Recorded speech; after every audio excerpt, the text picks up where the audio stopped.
Hey guys, welcome back. So we're jumping into Devil's Reign the Superior 4, which is pretty much the mini event of Otto Octavius getting revenge on Mephisto. Because with Mephisto taking away the Peter Parker memories from Otto, he now believes that at that time, having Peter's memories made him someone better because of the things that Octavius achieved when he still had those memories. So it's like now in Devil's Reign, he feels like he's been dropped down a few notches and he needs to crank it up. And that's really what all this is about. So let's get into it. But first, if you're new to the channel, be sure to subscribe to catch the spills every week, and don't forget to hit that bell up top so we can squad up in the comments for the first hour. Alright, so with us jumping into part 1 of the Superior 4, this is very much like Otto Octavius having his own event within an event, with him making it really clear early on as far as his motives in Devil's Reign, like we'd seen with him ratting out Reed Richards, getting him and Sue locked up, while at the same time making Ben and Johnny fugitives on the run, and doing all of this so he can get his hands on the Baxter building so that Otto would have access to all of Reed's technology and research. And with the Superior 4, we pick up right from the cliffhanger, where we had seen Otto Octavius use Reed's interdimensional gate to bring into the 616 what turns out to be 3 other versions of him, which essentially this is where the plot thickens. Because with this team that he's put together, with the Hulk that is him from Earth 8816, Ghost Rider which is Otto from Earth 1666, and the Wolverine Otto from Earth 9712, who's changed his uniform since we've seen him last. But interestingly enough, in their alternate realities, they've all had a version of the abusive father role in their lives much like Otto, but in the different cases, when Otto had a different father, this changed the outcome of who he became in each instance. And it's like when we're shown a bit of a flashback for each one of them, like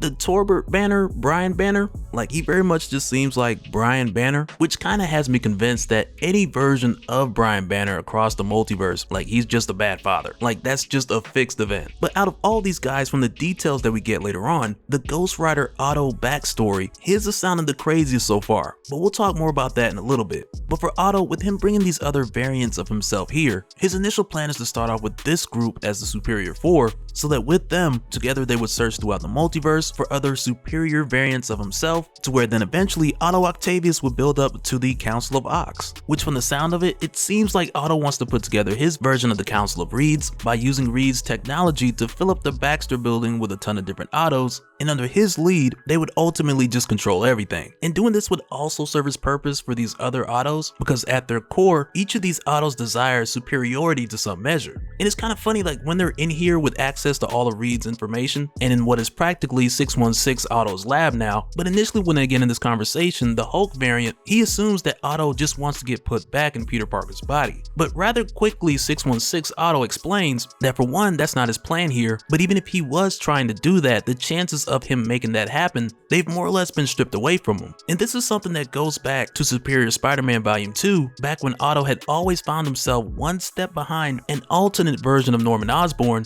to when at that time Otto didn't believe that he could defeat this Norman in his current form, but instead he believed that he needed to become the old Otto in order to do it, which is what then led him to making a deal with Mephisto, with Otto initially offering his soul, but then Mephisto was like, I might already have it, or I just may not even want it. He wasn't even sure. But as a counter offer, Mephisto agreed to do this in exchange for the memories and the moments and the experiences that Otto still had from Peter Parker, which at the time were really the main things that Otto had taken away that had made him a better person. So it's like now in Superior 4, when he expresses these things to Otto Banner, 616 Otto lets him know that this evolution, as he would mention it, or even progress as he would say, it was pillaged from his mind, and him bringing these 3 other Ottos here and following through with his plans, this is his revenge on Mephisto, which right away gives us a lot more insight than what we had just got in Devil's Reign, with us now knowing that, okay, a lot like Wilson Fisk, Otto Octavius also has a chip on his shoulder, just that in each case, it's just 2 completely different red devils. But then from here, they leave to make their way to their first world, and it's like with doing this, 616 Otto quickly gets them to just get up and go, because Otto Banner wanted to check the numbers first, but 616 Otto's like, nah, we good, and as soon as he got that gate open, he was like, alright, now let's go. And on their first stop, they make their way to Earth 5069, which is an Earth that is totally new to my knowledge,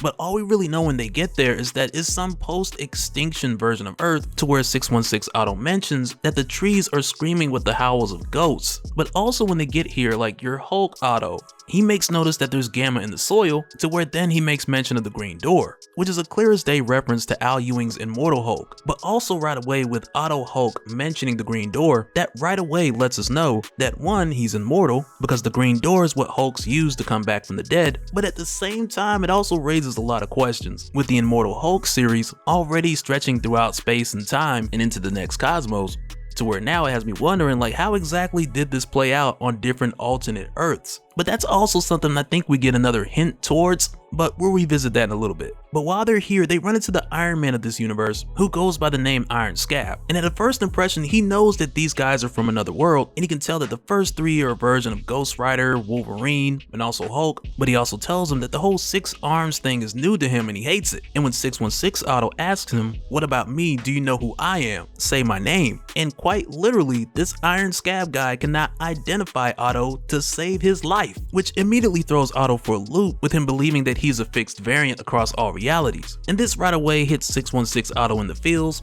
with this guy not being able to identify who he is. But also, while they're here in this world, Otto's arms stop working, and because of that he just opens the gate for them to go back, and the Ghost Rider Otto, he just cooks the Iron Scab guy, because of the countless number of souls beneath that world who are craving vengeance because of that guy's billion-dollar blood empire. But when they get back, the Hulk Otto, he gets Doc Ock's arms working again, but he lets him know that whatever had happened with them on that Earth, it had nothing to do with mechanical failure. But then as soon as he says this, your Ghost Rider Otto, he lets 616 Otto know that his arms were aligned with Sigel's, and with seeing this he recognizes what it is. And he tells Otto this is the devil's bargain, there's no way to make it right, Mephisto always wins. And it's like with seeing this and knowing that Otto's deal with Mephisto, it's like his motivation for even going on this multiversal conquest. But then it's like with us knowing that and seeing this happen to Otto, and then on top of that your Ghost Rider Otto, he just calls him out on it, and right away it just has me thinking of the Council of Red. Like we had talked about back when we were talking Heroes Reborn and Heroes Return, back when Mephisto had expressed that pretty much everything that he had did in that event, it was just to give an example to 615 other Mephistos what just one of them were capable of. And at this point, I know it's kind of early to say that Mephisto will get involved to any measure within the whole Superior 4 thing, but I also wouldn't be surprised if he used their deal to just pull the plug on Otto's whole plan. But nonetheless, at this point with 616 Otto, like you can tell that there's a bit of trouble in paradise, so to speak.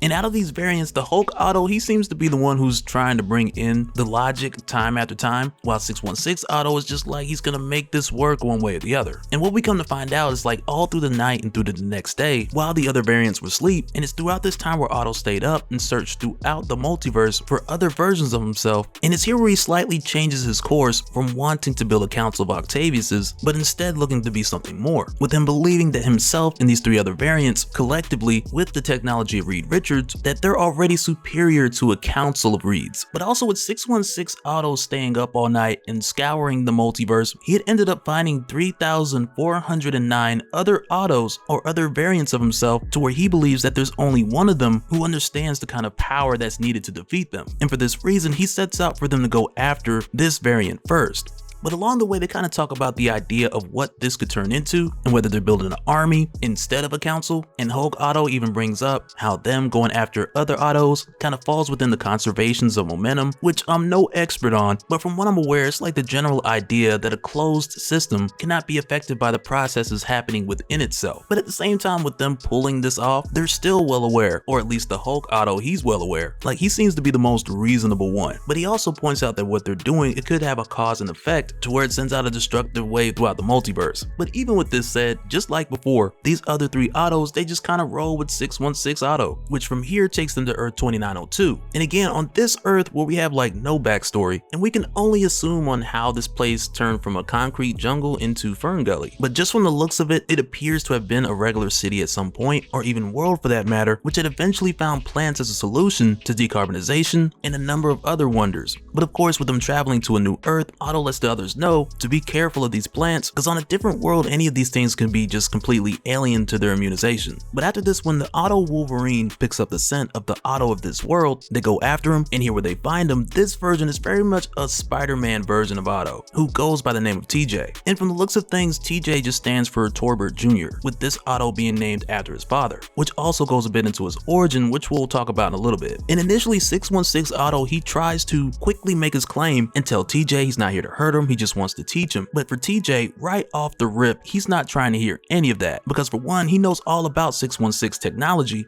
and he's more or less known for years that at some point 616 Otto was going to make his way over to his world. But also with him being familiar with 616 Otto's history, TJ lets him know that it's really sad how Otto is just fixed on trying to get back to the better days of his past. And TJ doesn't only just share those choice words for Otto, but he's informed quite a bit on all of these guys, because he calls out Otto Banner, asking him if he's told the others that he's immortal, which now has me thinking when Otto Banner had asked the other Ottos about the Green Door, he was probably just testing them to see what they knew.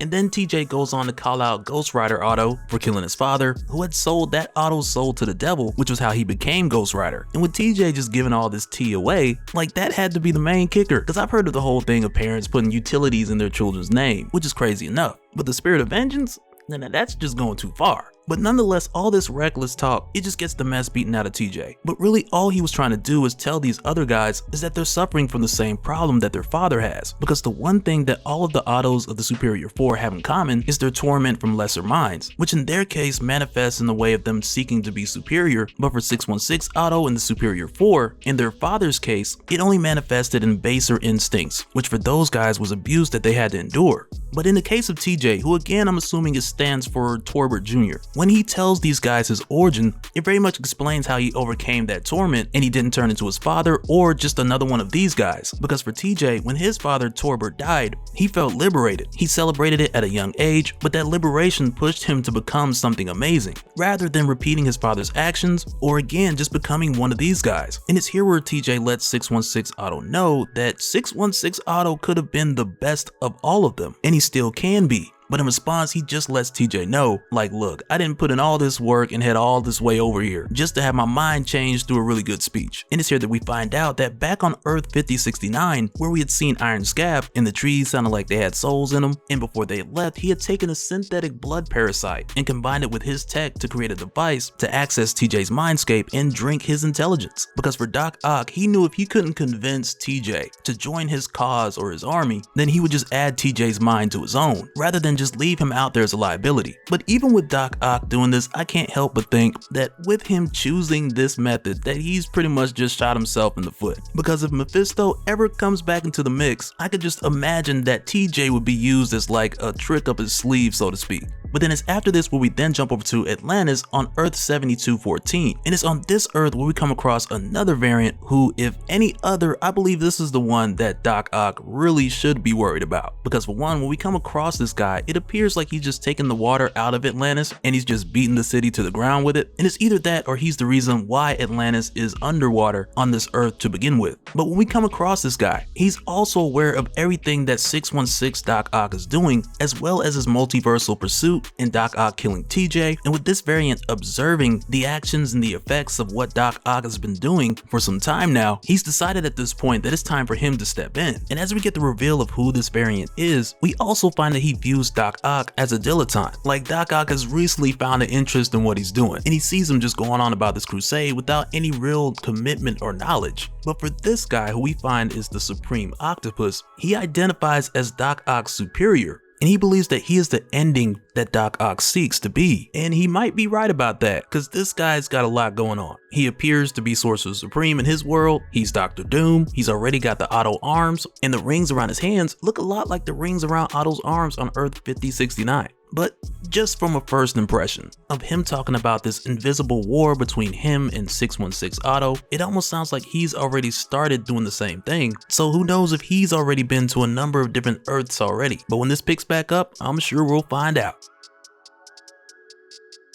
And so now real quick, I want to give a special shout out to all the patrons. Thank you guys for all your support. And for anyone who's new here who wants more information on how to support the channel, I got a link below, so you can go to patreon.com/dopespill. But that'll do it for this one, guys. Let me know your thoughts down in the comments below, and we'll do it again on the next one. Alright, later.